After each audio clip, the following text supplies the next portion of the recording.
مکتوب نمبر 47، یہ بھی سرداری کے پناہ والے شیخ فرید کی طرف ثابت فرمایا سابقہ صدی کی شکایت کے بیان میں، جس میں کفار نے غلبہ حاصل کر لیا تھا اور اسلام ذلیل و بے قدر ہو گئے تھے، اور اس بات کی ترغیب میں کہ اگر ابتدائی بادشاہت میں دین کی ترویج و اشاعت میسر آ جائے تو بہتر ایسا نہ ہو کہ کوئی خود گمراہ اور دوسروں کو گمراہ کرنے والے شخص درمیان میں آ کر اہل اسلام کے کارخانے میں خلل ڈالے اور سابقہ صدی کے رنگ میں رنگ۔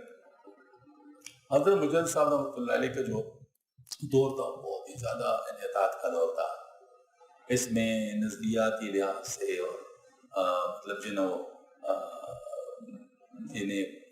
رواجی لحاظ سے بہت سارے مسائل پیدا ہو گئے تھے، جس کی وجہ سے اہل حق دب گئے تھے اور اہل باطل بالکل جو ہے نا وہ سر کے اوپر حکومت کر رہے تھے۔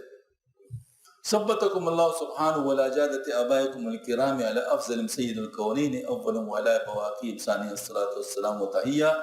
حق سبحانہ وتعالیٰ آپ کو اپنے بزرگ آباد اجداد آبا و اجداد کے راستہ پر ثابت قدم رکھے، ان میں سے پہلے افضل دونوں جہاں کی سزا پر باقی سب پر صلاۃ والسلام متحیہ ہو۔ دنیا جہاں کے ساتھ بادشاہ کی نسبت ایسی ہے جیسے کہ بدن کے ساتھ دل کی ہوتی ہے، کہ اگر دل اچھا اور درست ہے تو بدن بھی صحیح ہوگا، اور اگر دل خراب ہو جائے تو بدن بھی بیکار ہو جائے گا۔ بادشاہ کے درست و بہتر ہونے میں جہان کی درستگی اور بہتری ہے، اس کے بگڑنے پر جان کا بگڑنا موقوف ہے۔ آپ جانتے ہیں کہ گزشتہ صدی میں علیہ السلام کے سر پر کیا کیا مصیبتیں گزری ہیں۔ گزشتہ صدیوں میں یعنی ابتداء اسلام میں نہایت قلت و غربت کے باوجود علیہ السلام کی خراب تباہی بھی اس سے زیادہ نہیں ہوئی تھی کہ مسلمان اپنے دین پر، کفار اپنے طریقہ پر قائم تھے۔ آیت کریمہ لکم دینکم ولی دین، میں تمہارے لیے تمہارے دین، میرے لیے میرے دین، اس حقیقت کا بیان ہے۔ اور گزشتہ صدی میں کفار غلبہ پا کر اسلام میں کل کفر کے احکام جاری کرتے تھے، اور مسلمان اسلامی احکام کی جاری کرنے سے عاجز تھے۔ اگر وہ ایسا کرتے تھے تو قتل کر دیے جاتے ہیں۔ ہائے ہلاکت، ہائے مصیبت، ہائے افسوس اور غم! حق تعالیٰ کے محبوب حضرت محمد صلی اللہ علیہ وسلم کی تصدیق کرنے والے شدید خوار تھے، اور آپ کے منکر لوگ عزت والے اور معتبر تھے۔ مسلمان زخمی دلوں کے ساتھ اسلام کی ماتم پرسی کرتے تھے، اور مخالف دشمن انسی و مذاق کے ساتھ ان کے زخموں پر نمک چھڑکتے تھے۔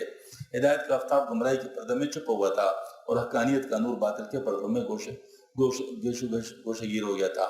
آج جب کہ دور اسلام کی رکاوٹوں کے زوال کی خوشخبری اور بادشاہ اسلام کی تخنشینی کی بشارت خاص عام کے کانوں تک پہنچی ہے، تو علیہ السلام نے اپنے اوپر لازم کر کے بادشاہ کے معاون اور مددگار ہو، اور شدید کے روایت دینے اور مذہب کی قوت پہنچانے میں اس کی رہنمائی کرے، خواہ امداد دینے اور قوت پہنچانے زبان سے ہو یا ہاتھوں سے۔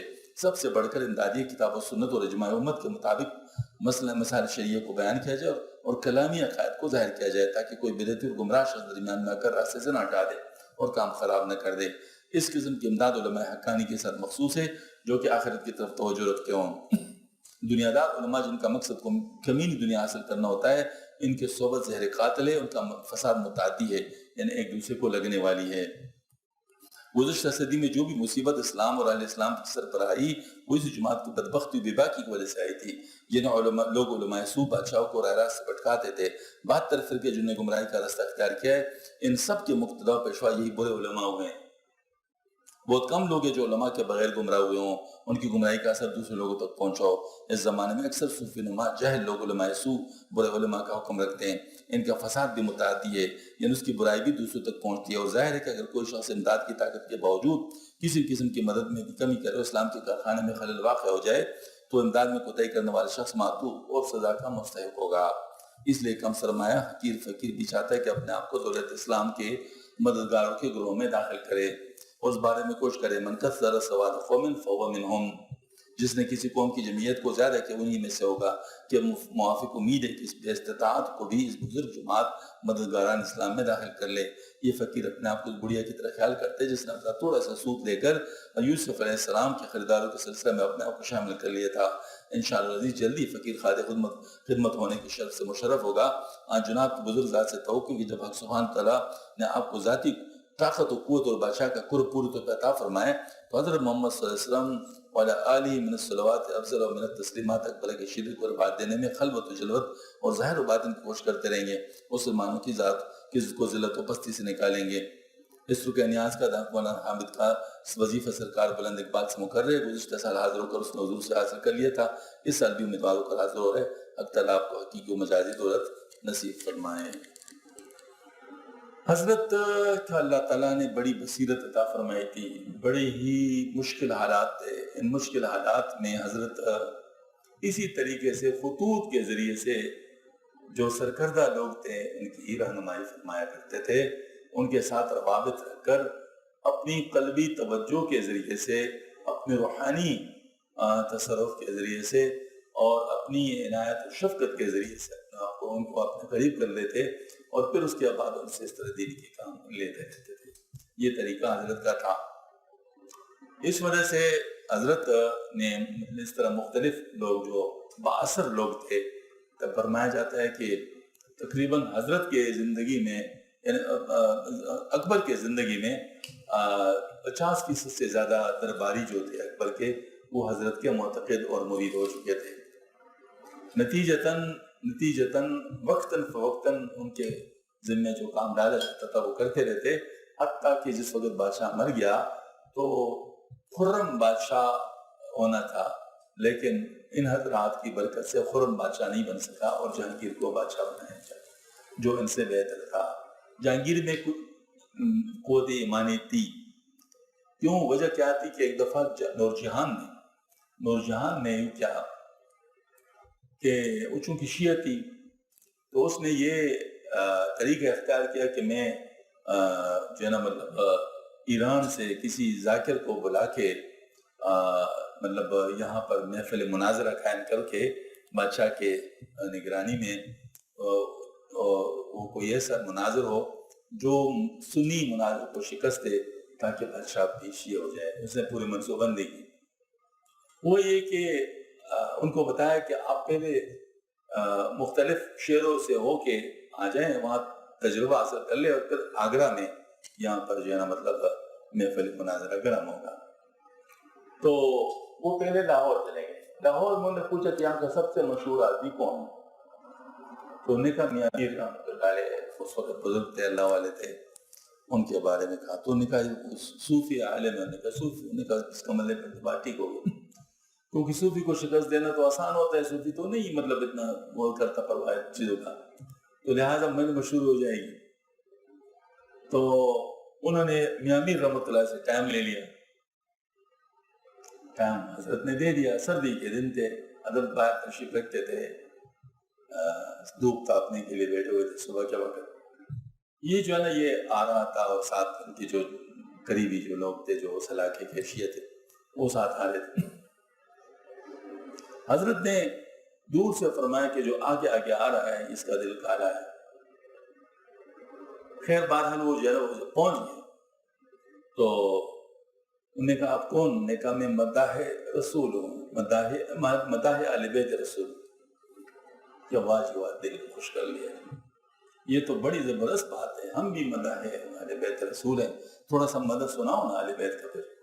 ہاں جی، تو یہ تو اس کا فیلڈ تھا، ظاہر مطلب ہے کہ وہ جو ہے نا وہ شروع ہو گیا اور درمیان میں جوش میں آ کر کہہ دیا کہ اللہ جل شانہ کا بہت کرم ہے اہل بیت پر۔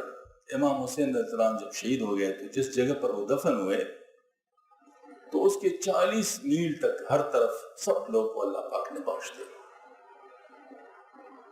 اس پر میاں میر رحمۃ اللہ فرمایا واہ جی کیا بات کہ دل خوش کر دیا، کیا بات ہے دل خوش کر دیا، کیا بات ہے دل کی، کیا بات ہے جی۔ اب دیکھیں کمال ہے امام حسین رضی اللہ عنہ کا کیا کہنا کہ 40 میل تک لوگ معاف ہو گئے، تو ان کے نانا کا کیا حال ہوگا۔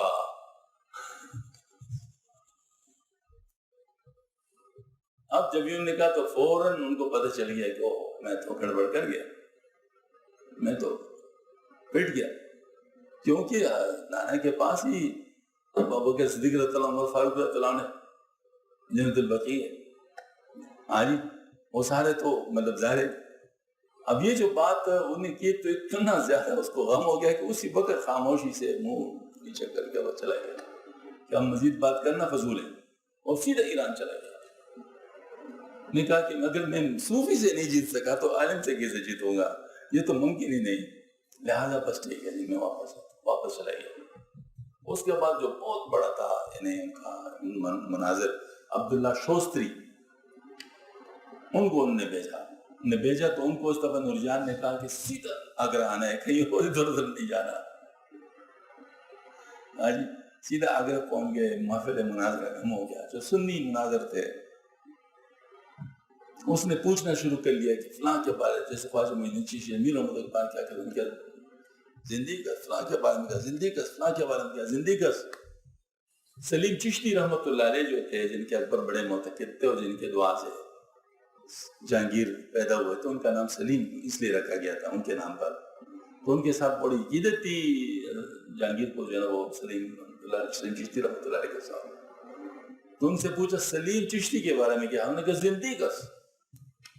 جہانگیر کے کان کھڑے ہوتے تھے، کیا کہا اس نے؟ تو سنی مناظر نے کہا کہ کہتے ہیں سلیم چشتی زندگی کے. اچھا جناب کو کہا اس کا سر کاٹ دو. اس کو سن کر نورجہاں ان کے پاؤں پڑ گئی، بس غلطی ہو گئی عالم پناہ، اور بس اس کے بعد سو سیدھے ایران جائے گا اور توبہ کر دیا اور معافی دے دو.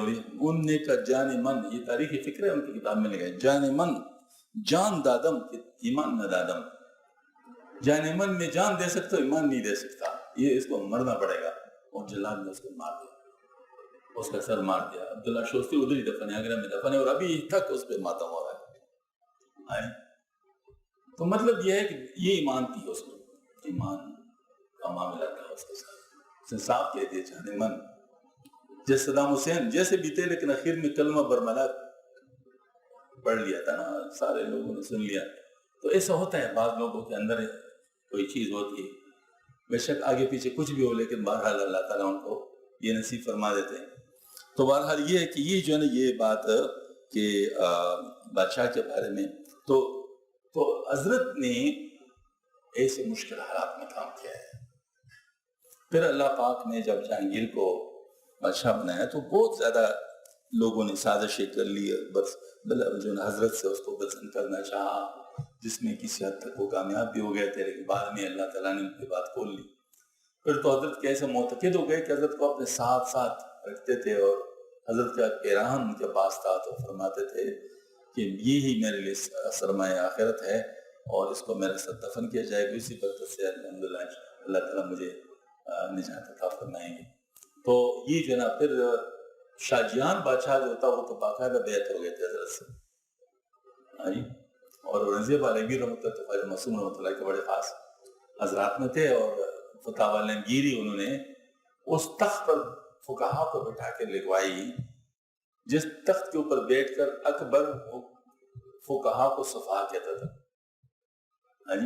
یہ اللہ تعالیٰ نے اورنگزیب سے کام لے لیا.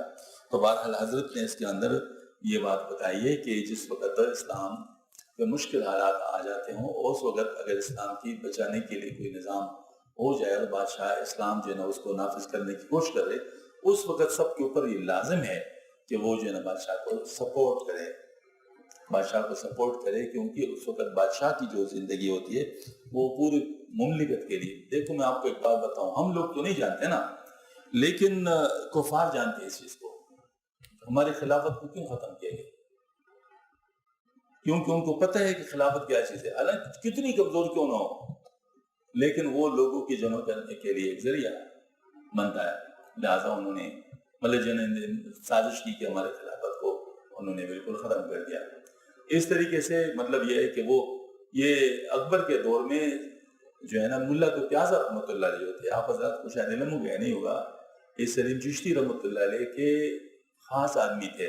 ملا تو پیازا رحمۃ اللہ علیہ یہ صاحب نسبت بزرگ تھے، اور ان کو باقاعدہ ڈپیوٹ کیا گیا تھا اکبر کے دربار میں، تاکہ اکبر کے بارے میں پتہ چل سکے ہر وقت کہ اکبر کیا کر رہا ہے. انہیں ایک جوکر کے طور پہ، مسخرے کے طور پر وہاں زندگی گزاری، گپ شپ انداز میں وہ جو ہے نا اپنے آپ کو بچاتے رہے. جیسے آپ کو ایک واقعہ سناتا ہوں کہ ایک دفعہ بیربل اور یہ خبیث لوگ تو موجود تھے ان کے ساتھ، اکبر کے ساتھ، تو انہیں ڈرامہ رچا ہے کہ نعوذ باللہ من ذالک. اکبر کو کہا تم افسر اسلام ہو اور ہم تمہارے جو ہے نا مطلب چار یار ہیں، اور ہر ایک نے اپنے اپنے عہدے تقسیم کر لیے تھے. جب ملا دو پیازا رحمۃ اللہ علیہ آ گئے تو اکبر نے کہا کہ ملا آپ بھی کوئی چن لے عہدہ، دیکھو فلاں یہ ہے، فلاں یہ ہے، فلاں یہ ہے. تو وہ حیران ہو گئے کہ اب کیا کروں. تو انہوں نے کہا اچھا ٹھیک ہے جی، میں نے اپنے لیے چن لیا. انہوں نے کہا کیا؟ کہتے میں تم لوگ کا ابو جہل ہوں گا، تمہیں گالیاں دوں گا. تم لوگوں کا ابو جہل ہوں گا کیسے؟ میں تم لوگ کو گالیاں دوں گا، اور گالیاں دینے شروع کر دی. مطلب یہ ہے کہ وہ جو ہے نا یہ انہوں نے دیکھو منفی کو منفی سے ضرب دے تو کیا بنتا ہے؟ مثبت بنتا ہے نا. تو ابو جہل کا ابو جہل کیا ہوگا؟ وہ صحیح ہوگا.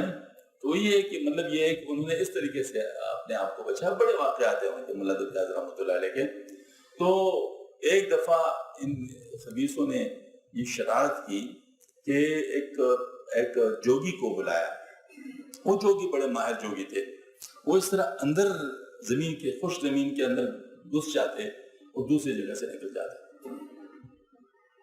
تو اس دن ان کا پروگرام تھا کہ بادشاہ سے ہندو ہونے کا اعلان کروا دے. پورا منصوبہ بندی تھی اور گیٹ سارے بند کر دیے, کوئی بھی اندر نہیں آ سکتا. تو اس وقت مولا عبد القادر رحمۃ اللہ بڑے گھبرا گئے. تو انہوں نے فوراً سلیم چشتی رحمۃ اللہ کو اطلاع کر دی, حضرت اب آپ کے بغیر کام نہیں ہو سکتا, آپ کو آنا پڑے گا, کیونکہ وہ صورت نہیں ہے. کیونکہ سلیم چشتی رحمۃ اللہ کے سامنے کوئی نہیں آ سکتا تھا, بلکہ اپنے ہوتے ممدوح تھے. تو خود تشریف لائے اور آتے آتے جو ہے نا مطلب ہے کہ سیدھے چلے گئے اکبر. تو اکبر نے اس کو سلام کیا. انہوں نے کہا کیا تماشا بنے ہوا ہے کہ حضرت آئیے آپ بھی تماشا دیکھیں, بڑا زبردست تماشا ہے. انہوں نے کہا کیا تماشا ہے؟ انہوں نے کہا کہ دیکھیں نا آپ اس کو. تو جوگی سے کہا کرو اپنا کام. تو وہ زمین کے اندر گھس گیا. انہوں نے کہا کیا کرتے؟ کہتے دوسری جگہ سے نکل جاتے. کہتے اچھا ٹھیک. اس جگہ پہ جہاں پر گھس گیا تھا وہیں پر کھڑا ہو گئے. فرمایا اب قیامت تک ہی نہیں نکل سکتا, اور زمین کے اندر خراب ہو گیا. ہاں جی, سلیم چشتی رحمۃ اللہ علیہ ولی اللہ تھے, بزرگ تھے, اللہ والے تھے. ہاں جی, تو اس جگہ پہ جہاں گھس گئے تھے وہیں پر کھڑے ہو کر فرمایا اب ایک قیامت تک نہیں نکل سکتا. اور پھر وہ نہیں نکل سکتا, بظاہر ختم ہو گیا. تو یہ اس طریقے سے ان کا اس کی ناکام ہو گیا. تو بڑے مشکل حالات تھے, بڑے مشکل حالات تھے. وہ جو ہے نا سارے نظام درم برم ہو گئے تھے. تو اس وقت حضرت نے بڑی ہی جو ہے نا اس سے جو ہے نا یہ بات فرمائی ہے کہ جو اس وقت اسلام کا جو ہے نا مطلب وہ ہے ان کو جو ہے نا مطلب سپورٹ دیتی ہے.